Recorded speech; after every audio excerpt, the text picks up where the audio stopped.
to multitask and both watch what's going on the screen and try to reply to your comments. All right, with that said, Chris, Diversity and Inclusion at Telia, let me hand it over to you. Yes, thank you, and thanks for having me. It's always a pleasure. I love these kind of dialogues and Q&A, so please feel free to ask questions, challenge or disagree, as many people usually do, because I have a lot of controversial meanings or perspectives maybe sometimes. But I think the most important for us in diversity and inclusion is to speak less and do more. So I would like to actually share with you what we have done to really speed up the game. And not be the ones who are talking, but actually the ones who are can show results when it comes to diversity and inclusion. So one of the things we have done is basically how can we really commit to diversity and inclusion in Telia? And the highest commitment in a listed company is to make public committed goals to our shareholders. So actually within diversity and inclusion, we have managed to get 5 publicly committed goals to our shareholders within 2025. That's basically where I want to start. And that's these 5. And then before we reveal those 5, I basically also want to say what is diversity and inclusion at Telia. So we need to have 2 things in mind at the same time, and that's the majority. So we're 20,000 people, and all of us are diversity. Then simultaneously, we are trying to work with the minorities and the biggest ones to get minorities up on the level to the majority. But the most important thing is to create an inclusive culture where everybody feels that they can bring their whole authentic self to work and only focus all their energy on making impact and value for our customers together. As a story to share myself, of course, if I'm gay, as I am, and then need to go to work and always consider if I'm saying the right pronouns when it comes to who my partner is at home, being afraid of revealing that it's a he instead of a she. And if I always need to consider the way I talk, the way I act, and so on, to try to act as a hetero man, and then of course that will take a lot of energy from me that I could use to actually performing better at work and delivering more to the company. So that's why this is important to us, because we all need all our energy to focus on what actually matters, and that's delivering results for our customers and shareholders. That said, we also, of course, want to mirror our customer and societies, but the 5 goals we have set to reach that is basically first on the biggest minority. That's also sad to call it a minority still today, but women and gender is basically still discriminated in our societies on a large scale.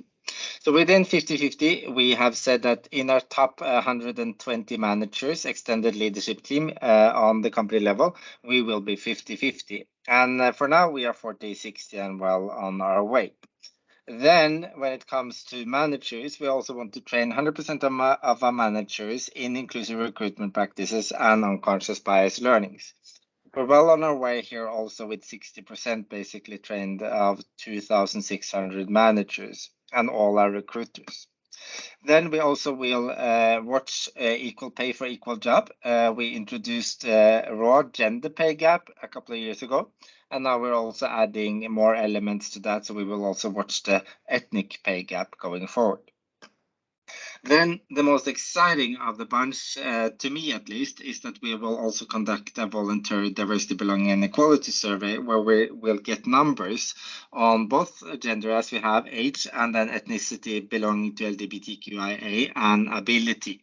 So this is finally then giving us numbers on all the other minorities, so we can also bring them up to the level of the majority. At least in the Nordics and Baltics, it's not basically possible or allowed to get numbers individually at the moment. But as long as it's a voluntarily survey that's totally anonymous and on aggregated level, we are allowed to fetch the data. And that's going to be exciting then to close the gaps in the other minorities as well. Since in the Nordics and Baltics, we have traditionally talked about diversity as gender mainly, and then all the others secondarily.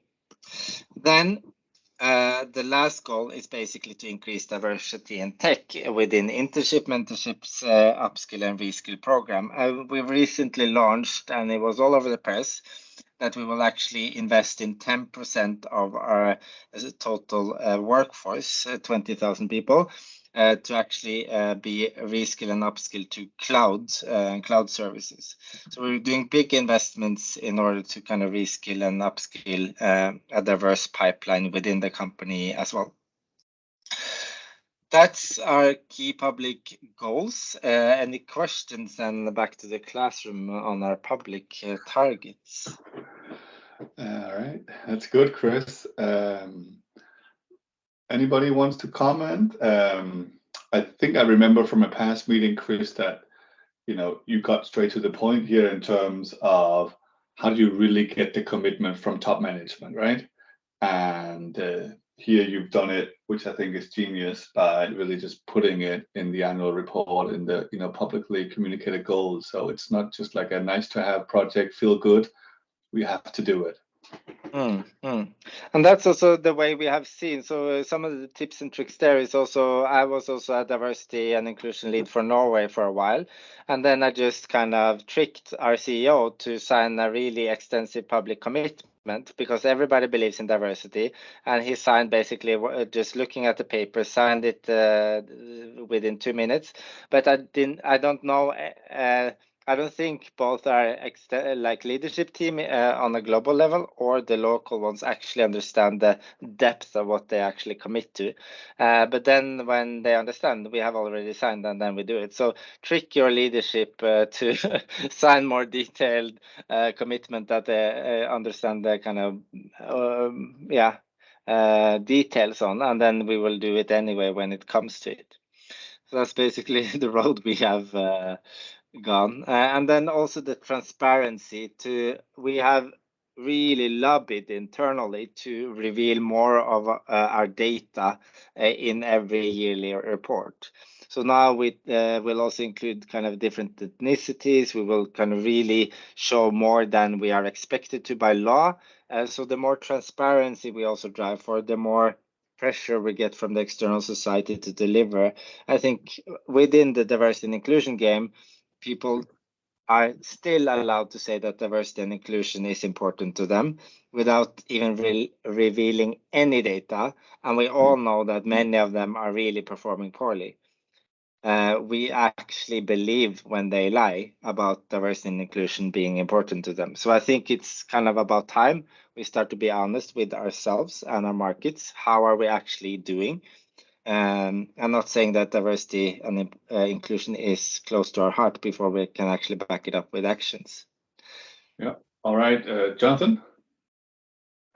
Thanks, Jonas. Thanks, Chris. All the stuff you're doing around sort of publicly stated goals and all of that, that's amazing. A question from my side is, I'm assuming you've taken a few stages to get there. I'm assuming you didn't sort of go straight into, right, we're going to do all of this at this level. And what did that journey look like? That's a good question. So that's basically my next slide. So our roadmap is basically our journey when it comes to diversity and inclusion. And it started, of course, a long time before this.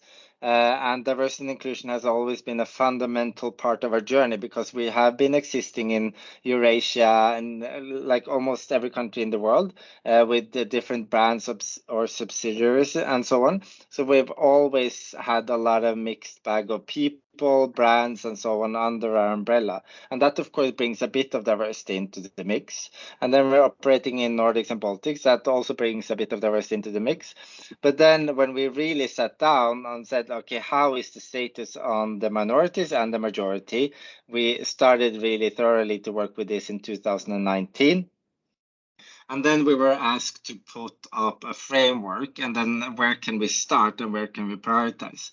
Then we decided to release a gender framework, which is basically then stated 50-50 gender balance on all job families on all levels in all our markets. And that's also where the public goal on 50-50 in the ELT population stands from. But there we started to work against 50-50 across all levels in the organization in all countries. And already now 2 of our countries have achieved 50-50 gender balance. And then 2020 was all about doing the actions. I will show you all the actions we have done on the next slide. And then last year it was to expand this, not only gender, but it's a big minority. So we started with that first, since that's 50% of the population of the society.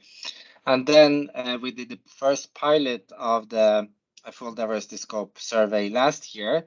And as you know, with sensitive data, it takes a bit of time, and we're kind of 11 different companies doing it together, since we're doing such a sensitive thing.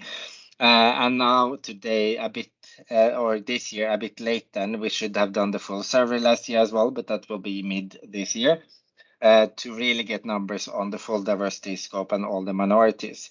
Then the plan is to set frameworks for all the other minorities as well.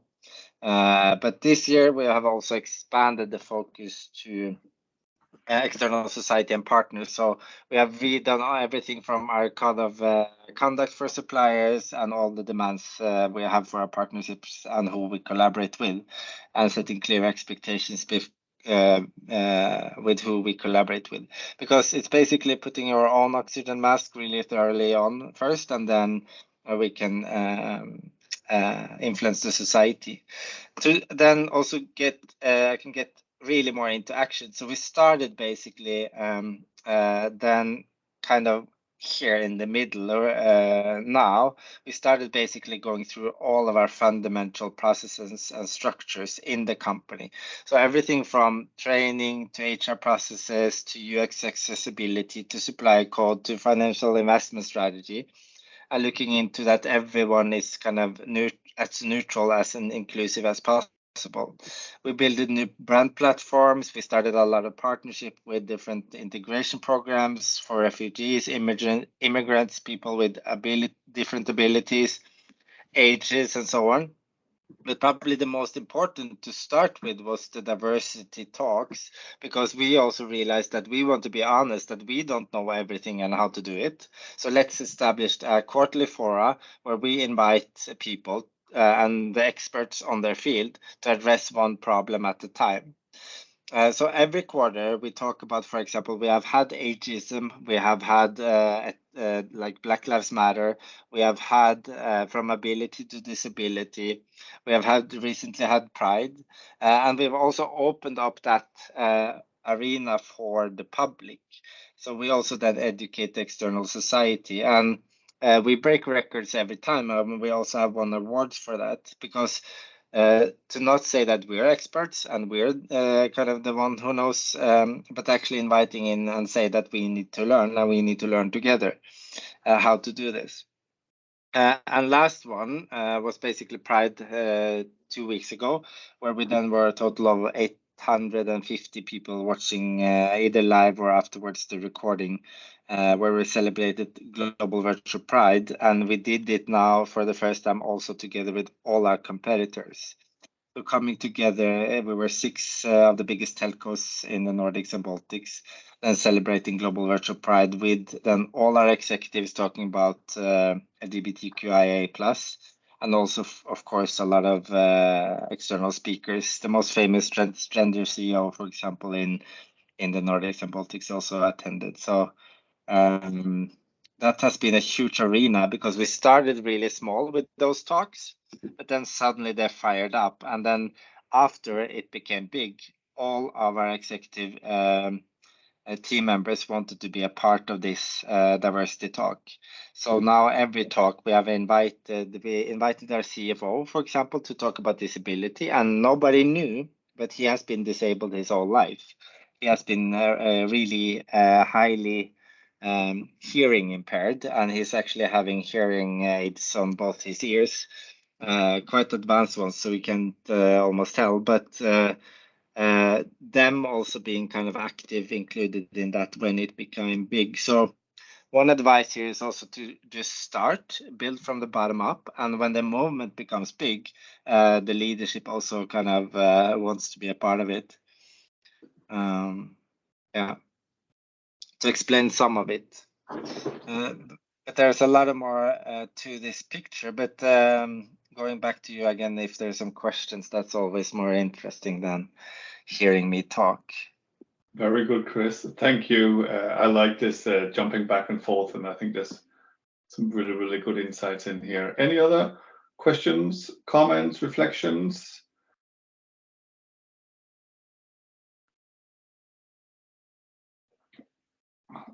All right, Chris, I have one or two more questions prepared. Well, what's been difficult along the journey? Like Jonathan asked, you've been at this for a while. You kind of already said that some companies do more lip service than real action. But anything that you would say that, has been tricky? Yeah. Worth highlighting? Yeah, I would say basically everything has been a kind of uphill struggle and then adding a word I'm not allowed to say. So it's kind of blood, sweat, and tears, I would say, the journey of the last 4 years. Everything from, like, it's easy, for example, in the 100% inclusive recruitment practices training that all managers will be invited and trained. That's easy to set as a goal. But to actually get 100% of the managers into the room, even though it's made mandatory, at least in our company, people don't care if it's mandatory or not. If they don't have time, they prioritize themselves. And we talk all about self-leadership. So to actually get 100% through is an insane amount of pushing, pulling, nudging, dragging, taking it to the next level, getting peers to recommend. We also need to be relevant and really having inspiring, valuable trainings. So that's also responsibility. And when it's done by 40 facilitators across all markets, of course, some of them are really uninspiring and boring and are not getting what they should out of the discussions. And then, fairly enough, people are really unhappy with the training. And then why should they let all their other managers go to that when they see it as a bullshit and waste of time? So those constantly, like, pushes and pulls is really difficult. Then I think it's always a really difficult process before we get this kind of breakthrough. So getting those 5 public targets on diversity and inclusion that everybody's like, oh, how did you get that? No, it's like really hard work, and it was a constant struggle and a lot of discussions and frictions before we actually got them there. And then I would say, diversity and inclusion is basically, I would say, in all senses, quite difficult because it touches how people have been brought up, their norms, their biases. It's actually about you as a person. You are actually not good enough as a person and you need to develop because we all have biases and you are discriminating every single day. Nobody likes to hear that. I don't like to hear myself saying that to myself every day either. But I'm also a racist. I'm also discriminating. And that's tough to actually understand, and even more tougher to do something with. And it's a long journey because it's something really intrinsic and cultural. It's about saying that you should change what you eat for Christmas. So there's a lot of emotions attached to that. But I think the most important thing has been to have that really confidence in that we are aligned, that this is really valuable and important for us. And then for me, to actually dare to talk about everything in a room. I'm also a bit kind of unhappy with how the discussion is in the outer society because we talk so much about the superficial stuff like semantics and the pronouns and how we should call people and all those kind of the tip of the iceberg that we now feel is important because we can't actually save the iceberg. And the real problem is actually to create inclusive cultures where everybody feel a sense of belonging and they can be themselves. If we had great inclusive cultures, I don't think so many would actually care about if you call them a he or a she or a hen or a they. But since we don't have that, we care about the details and the semantics, and we're totally wrong off because that's taking up all the energy and space, and people don't even dare to address what's on their mind. So what I've tried to create in the trainings is actually that I have managers daring to that I don't hire people over 35 because they're more on sick leave than others. I don't hire people with different ethnicities because I think it's really difficult to understand all those cultures. And that's what we need to bring up on the table because only when we know what's happening inside their head, we can provide solutions. But sometimes if they would say that externally, their head would be chopped off. So we're more caring about people being political correct and woke than actually creating a difference that matters. All right. On that note, Thomas had I was raised. just Thank you. just wondering, what would you just give us a quick answer? What's diversity good for at Telia? Yes. So basically, I'm usually dropping that because I'm so sick and tired of talking about the value of diversity, but because I it know. kind of it's obvious to all. But for us as a tech company, because it's of course important to put it into context, we have way few. We have a scarcity of talent in the pipeline. So we don't have a choice. We need more people in the pipeline in total. And if we only look to white male, middle-aged, there will never be enough. And then we know that there's a long time until more white male will be educated. So we need to tap into the whole population, basically. And then we have a social responsibility and quite a heavy sustainability agenda with even more bold publicly committed goals. So it's a part of our social responsibility of the society. Then we are in the forefront of technology and innovation. And we know that diversity and inclusion drives innovation. When it comes to the HR agenda, we know that you can't become a high-performing team if you're not a diverse group of people. We're running many programs to make our teams high-performing. So that's one bit of it. Then I would say basically, also kind of running the business in a better way. If we have both age, gender, and ethnic diversity, 86% of the time we're taking decisions, we will take good decisions. If we're only white male, we will around this at 63 or something, take good decisions. So we will, of course, in all our meetings, want many different perspectives so we can take the best decisions and have success as a company. And I could keep going on and on and on. We even have kind of talents actually asking in our job interviews, are you working and how are you working with diversity and inclusion? And if you're not having a good answer on that, then it will not apply. And we also have a lot of people joining just because we have such a great agenda and actions backing it up. Yeah. Right. So, one controversial thing you said, Chris, in a recent meeting is, and I'm just looking at my notes, so super short, usual provocative view from Chris. The note says, don't do women networks. Could you elaborate a little bit on that? Yeah, so I think women's networks is the root to all illness in the world, basically, because if we want to drive diversity, we can't mirror it with homogeneous networks. Like we're basically just mirroring the world we think is crappy with another crappy thing. What we actually want is a diverse company. So what we did is actually to close all our women's networks, and we also closed all our sponsorship mentorship programs that only drives for one parameter. So now we have a diversity sponsorship program where we include both hetero people, but then gender, ethnicity, ability, and LGBTQIA+ in the same section, and then connect them to usually then white male, female, white male and some females, senior executives.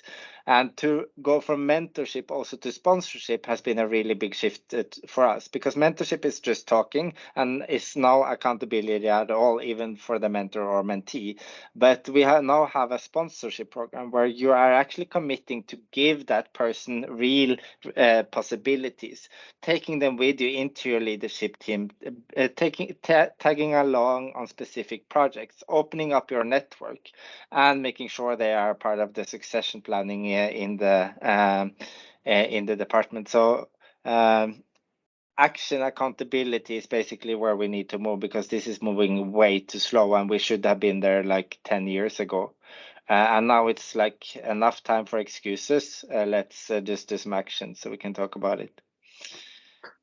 Then I'm going to jump to, I think, geographically Berlin. Domi? Yes, hi. Thanks, Chris, for sharing. And I wanted to ask specifically about the surveys that you kind of mentioned. So I guess that was anonymous survey since you can't really store the data. And so what did you do with those results? Who did you share it with? And how did you take action on it? Or was your kind of action and plan very much influenced by it? Or was it kind of a side thing that you were doing?